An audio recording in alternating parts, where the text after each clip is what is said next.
Thank you for joining me here at the First Alert Desk on Atlanta News First Plus. We are moments away from taking you out live into the Georgia State Capitol, where we will hear from Governor Brian Kemp, who will be announcing his plan for tort reform across the state of Georgia. Now, as we wait for those remarks to begin, I do just want to give you some background on some of the conversation that we are expecting to happen here as the governor takes to that podium and begins to deliver his remarks centered around tort reform, surrounded by some of the community members, legislators, and folks that have helped move this conversation forward.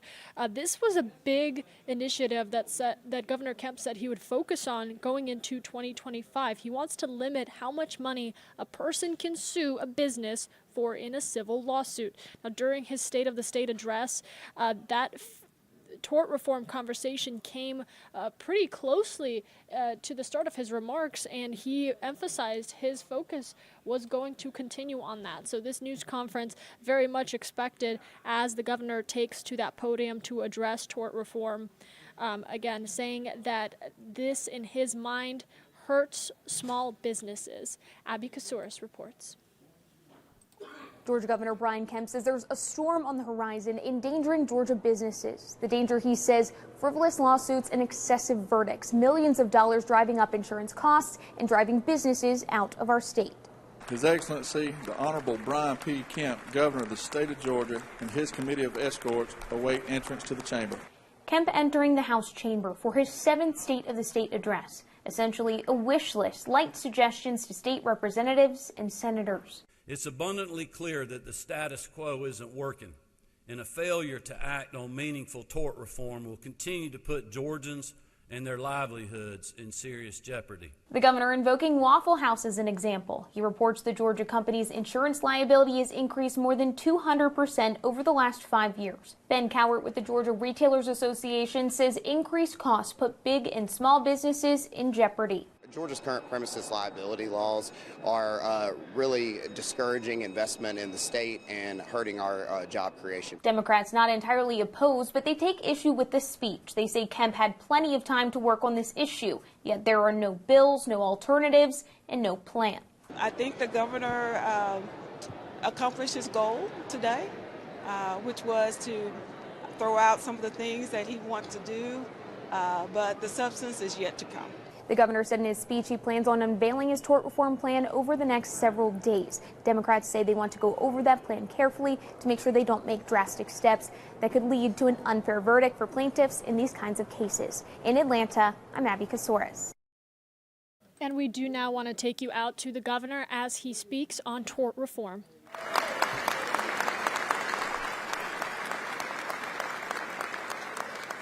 Also want to thank a couple of guys that have really been working with us on multiple things leading up to the legislative session, and certainly today is no different. Our Lieutenant Governor Burt Jones and Speaker of the House John Burns. We appreciate you guys.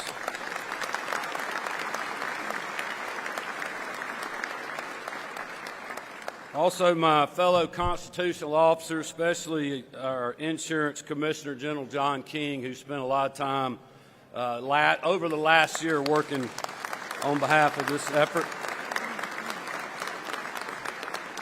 And we're honored to have Congressman Mike Collins with us today. Mike, thank you for your leadership on the Lake and Riley Act.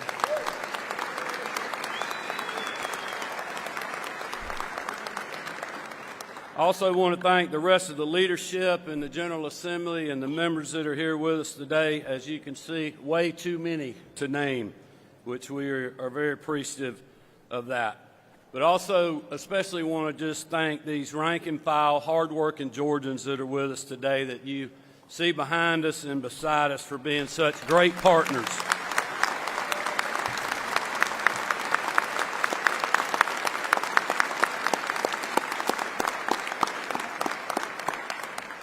I just want to thank you all for being such great partners in addressing one of the biggest issues facing our state. Lastly, I want to thank the President Pro Tem of the Senate, Senator John Kennedy, who's going to be carrying these two pieces of legislation. We appreciate your leadership, Senator.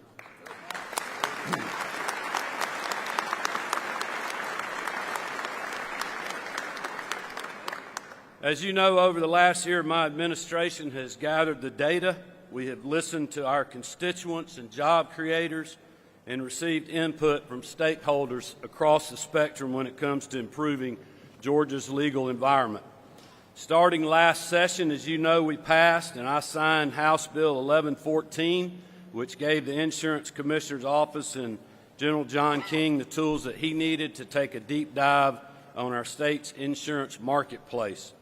The Commissioner and his office found a long list of concerning data points. The 5-year average of claims has increased 25%, much faster than the growth in our population. The percentage of cases with legal representation that awarded the full limit of the insurance policy continues to increase, far outpacing those without. And the number of large claim awards over $1 million also has steadily increased. I appreciate Commissioner King and his team working so diligently on this and coming forward with hard facts, but also potential solutions to these problems. As you all know, we didn't just stop at gathering data. We wanted to hear from hardworking Georgians on the ground trying to start, operate, or grow their own business. As a small business owner myself for over 35 years, I know that sometimes policymakers lose sight of what's really going on with our entrepreneurs who are trying their best to keep the lights on, hire and retain employees, and put food on the table for their loved ones. Our team invited legislators and job creators from all corners of the state to 3 separate roundtables to better understand what they're facing and how we can have their backs. What we heard at the roundtables supported Commissioner King's report, highlighted that the status quo is unacceptable, and confirmed that tort reform is desperately needed. I think you can certainly see that here today. As I said in my State of the State address, their experiences range from double or triple-digit insurance premium increases to not even being able to find coverage altogether. Others knew they couldn't afford to fight frivolous cases for years at the cost of hundreds of thousands or millions of dollars, even when they had a good case.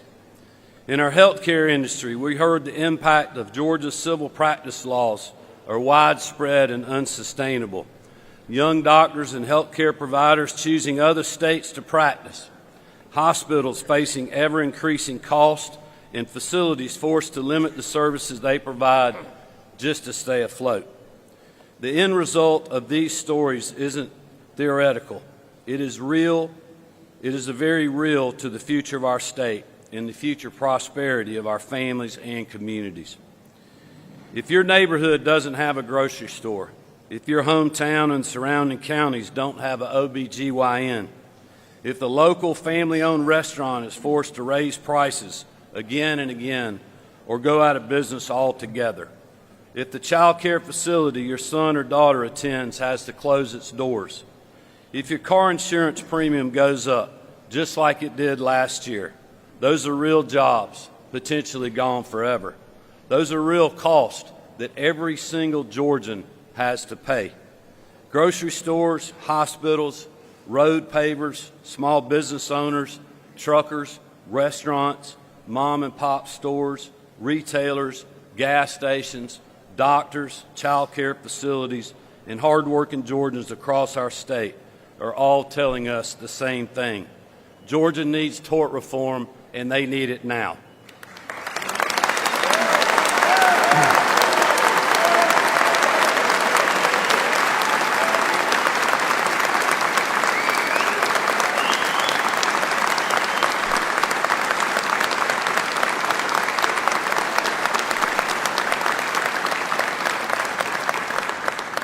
As you can see and hear, every single one of the people standing behind me, beside me, above me, all over us, can all agree on something. As elected officials, it is time for us to listen to our citizens.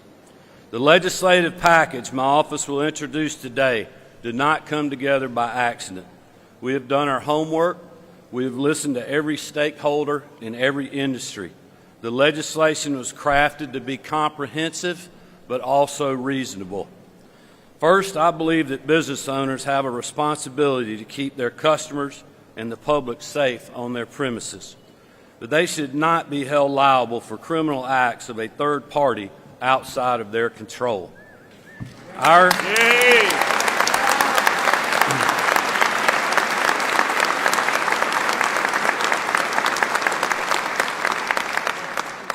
Our legislation will address premises liability and ensure we support job creators who simply want to open their doors, employ hardworking Georgians, and serve their local communities. Second, the legislation will protect the authority of our jurors to decide damages for pain and suffering instead of attorneys on both sides of a case throwing out imaginary numbers in an attempt to influence the jury's decision-making. Next, we believe liability should be established before a jury can hear details and evidence of plaintiff's damages. Our bill allows parties to request trial bifurcation so that both sides are able to give their side of the story clearly and in a timely manner. I believe it's safe to assume that everyone here today wore their seatbelt on the way to the Capitol. Unfortunately, under current Georgia law, if you have been involved in a car accident with someone who recklessly chose not to wear their seatbelt, that evidence could not be shown to the jury at your trial. This simply defies common sense, and our bill will rectify that.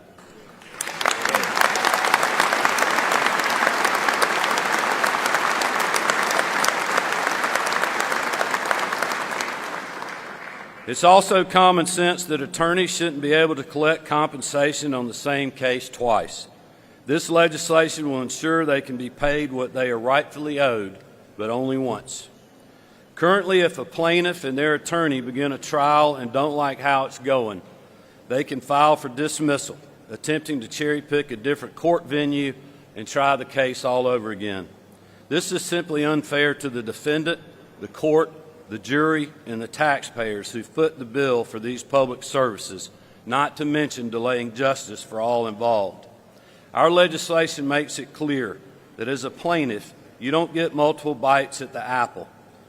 The bill simply aligns Georgia's procedures with the federal civil standard on this issue and also on the procedure for a defendant's motion to dismiss. The final two issues included in my administration's tort reform package will ensure truth in damages and transparency in third-party litigating funding. I firmly believe that if you have been harmed, you deserve justice, and you deserve to be made whole in court. However, in our state, juries are prevented from knowing how much a plaintiff actually paid in medical costs. Instead, the awards to the plaintiff are based on initial medical bills that are rarely the true amount plaintiffs actually pay, and are often astronomically higher than what is paid. Our legislation simply requires the plaintiff to show the jury their actual medical costs when the jury is deliberating on that compensation.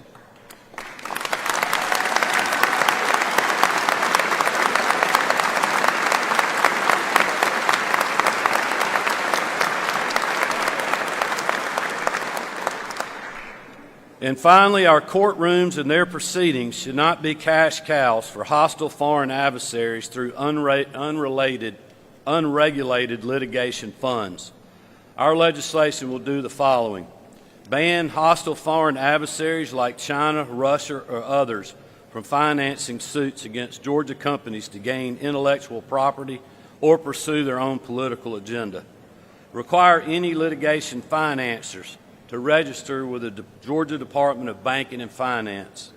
Establish basic guidelines for litigation funds that protect consumers and plaintiffs from predatory practices like bogus fees or sky-high interest rates. And make third-party litigation agreements discoverable by the other party in a case. It is good to remember also the bill we passed last year, HB 1114, will work alongside our new package to hold insurers accountable as the provisions under the new legislation are passed and implemented by continuing the reporting requirements that have informed our latest measures. As I have said earlier, this package is definitely comprehensive, but it's also definitely fair. Georgians should have every opportunity to pursue their constitutionally guaranteed day in court. And if they were wronged, they should be made whole. Our jury should have all of the evidence at their disposal to make a decision, not just one side of the story.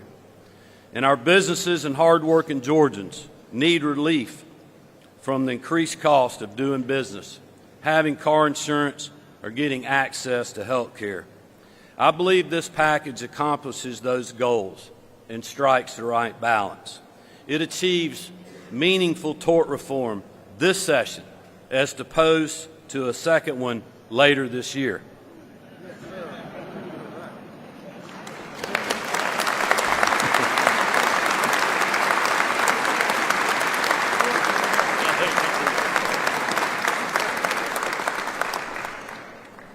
But most importantly, it puts hardworking Georgians first and ensures that our state will continue to be the best place to live, work, and raise a family for generations to come. So thank you all for being here. We're looking forward to getting to work on this legislation. May God bless you, and may God continue to bless the great state of Georgia.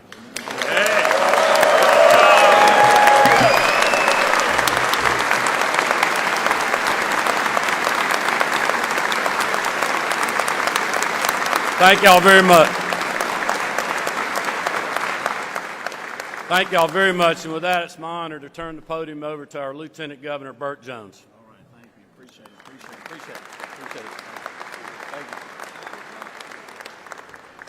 Thank you, Governor. That was a great synopsis, and I appreciate your leadership on this. Good to be with the Speaker, the Commissioner here, my Congressman Mike Collins, and our author of John Kennedy here. It's good to have all of you here. The Governor summed it up pretty well. This has been our #1 issue throughout the year that we've had to address, from individual small businesses, large businesses, from retail to manufacturing to trucking. Literally every aspect of the state, every business aspect of the state has been affected by this. I want to just make very clear to everyone here, this is not an anti-lawyer bill. This is not a pro-insurance, big insurance company bill. This is a pro-Georgia consumer bill, is what this is.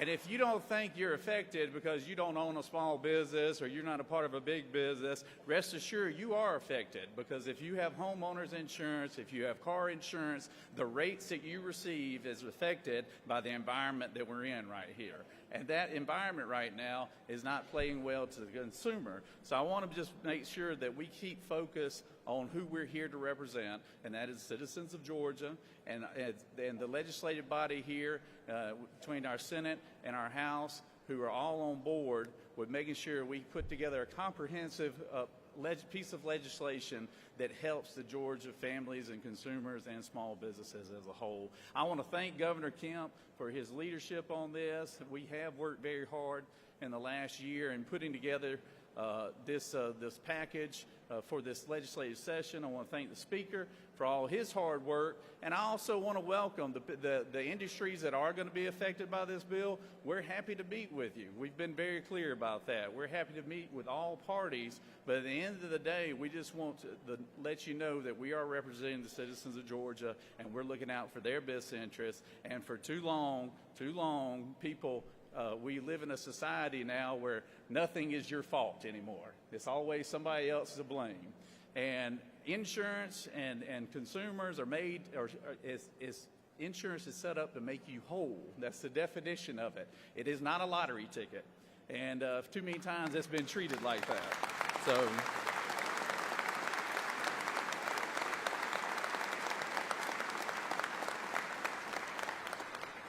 So I want to thank, once again, the Governor, and I also look forward to working with the Speaker, because I know he has plenty to say about this, because whatever comprehensive language comes up with, I know the best language is going to come from the Senate. So everybody, thank y'all. Y'all welcome the Speaker of the House here.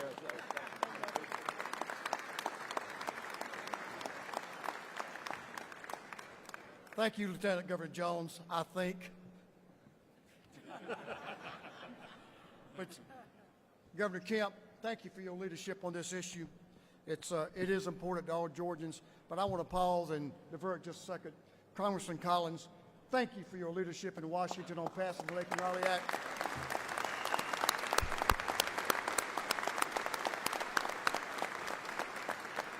And thank you for being here with us today. Well, you all know, and y'all do as well back there, because of this announcement, because of this progress, it's a great day to be a Georgian. It's going to be a great day to be a Georgian in the days that come.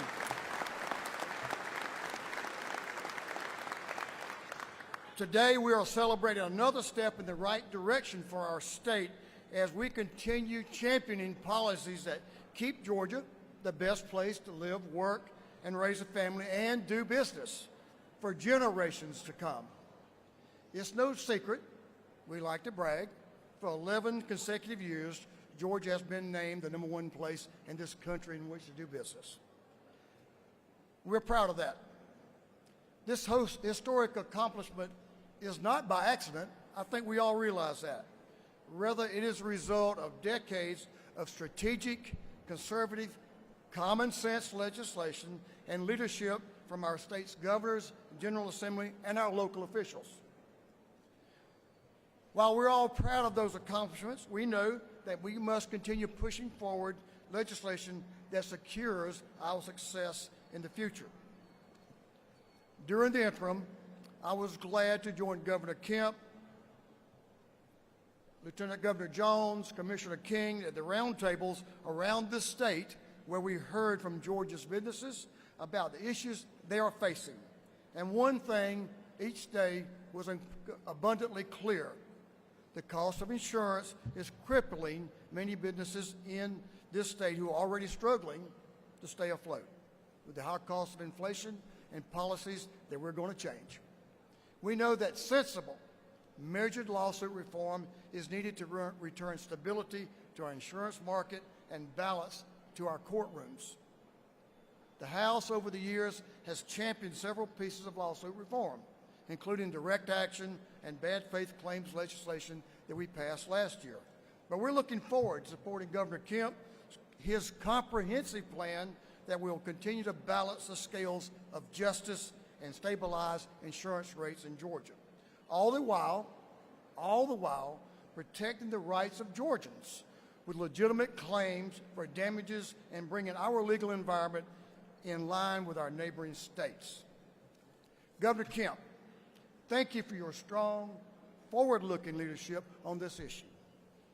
The future of our economy, our business environment, and our state depends on getting this job done right. And the Georgia House stands ready to support your efforts this session. Thank you all for being here, and it's my great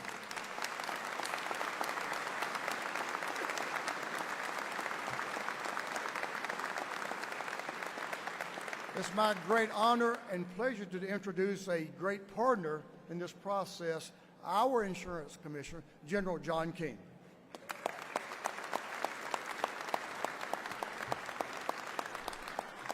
Governor, thank you so much for your courage. I know that a lot of people would have shied away from this. This is probably one of the toughest tasks that any governor or any legislature can tack on. I'm Georgia's insurance commissioner. I do not work for insurance companies. I work for the people of Georgia. I am the advocate for the consumer.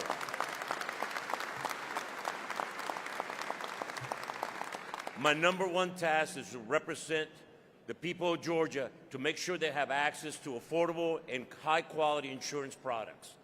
We are out of balance, and this legislative package addresses that problem. I never forgot, as an Atlanta police officer, I never worked north of North Avenue. I work in Southeast Atlanta, in those small convenience stores where the majority of Georgians buy their groceries are getting snuffed away. People are having to drive farther and farther away to get their basic groceries. We want to talk about food deserts. This is what's causing the food deserts. People not having access to affordable, high-quality insurance.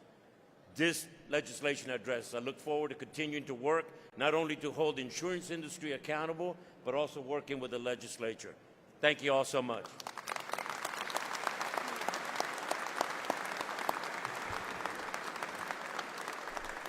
All right, well, thank you, General King.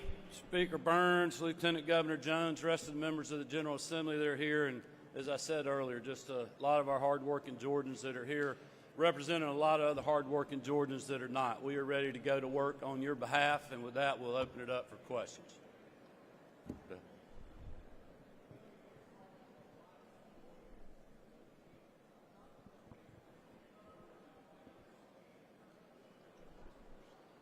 Well, look, we know this is a legislative process. I think as General King just said, the market here is out of balance.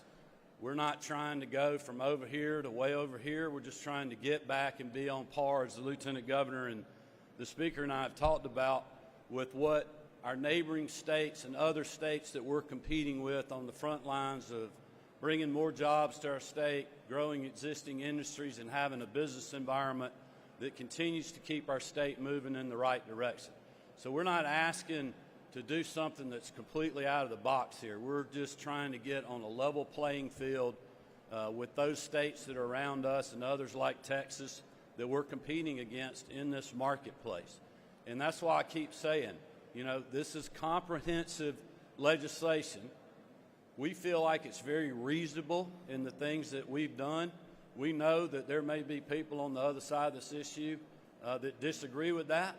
But at the end of the day, like I said, we got to get something done now. The people around me right now, the people above me, we cannot afford even another year of this. And that is why we need to do this session, do that this session. If we don't, we'll have another one this year to tackle this issue.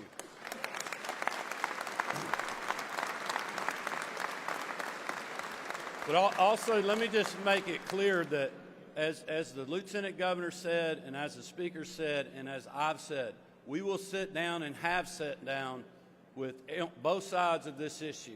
If you have been wronged in our state, you should be able to be made right through a judicial process. I think everybody here that's in support of this legislation believes that.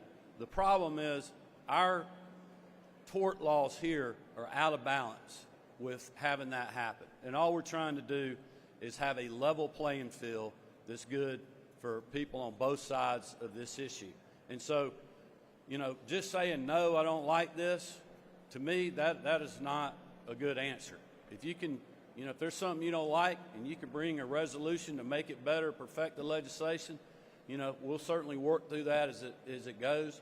But today we're introducing a piece of legislation that we feel like is comprehensive but also reasonable, and we're going to be pushing hard to get that done.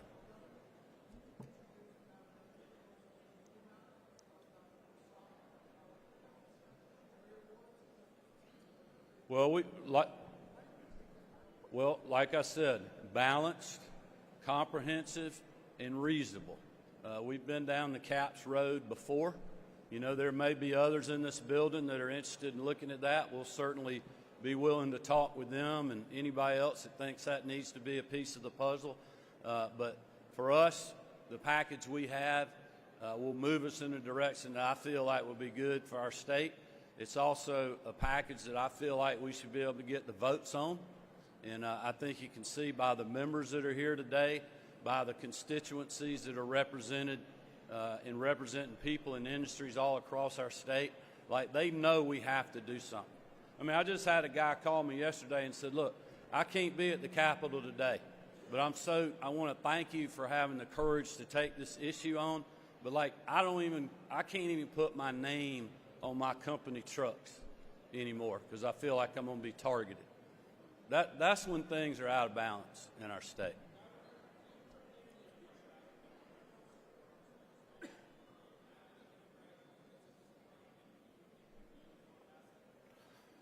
Well, I think the Democrats would be foolish not to support the hardworking people in their district. Hey.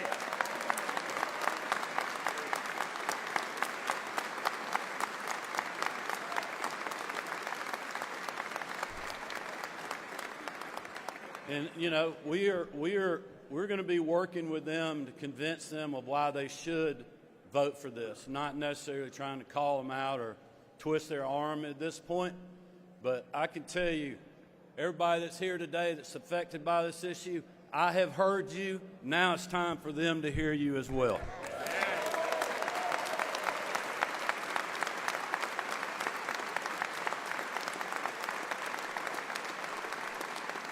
And I think that's going to be a very important part of this process. I think all the industry advocates that are out there, the small business owners like myself and many members of the General Assembly, this is not an issue where legislators need to hear from your lobbyists. You need to hear from people in your district. You know, your small town grocery store, your paving contractors, your trucking companies, your lawn maintenance business, your grading companies, your health care professionals. They need to be telling you the stories, because that's where it's really impactful. And that's not just happening in Republican districts. It's happening in every single district in our state. And I believe that there will be some Democrats that realize that and will end up supporting the legislation. And look, if they don't, then they're going to have to answer for that at the ballot box.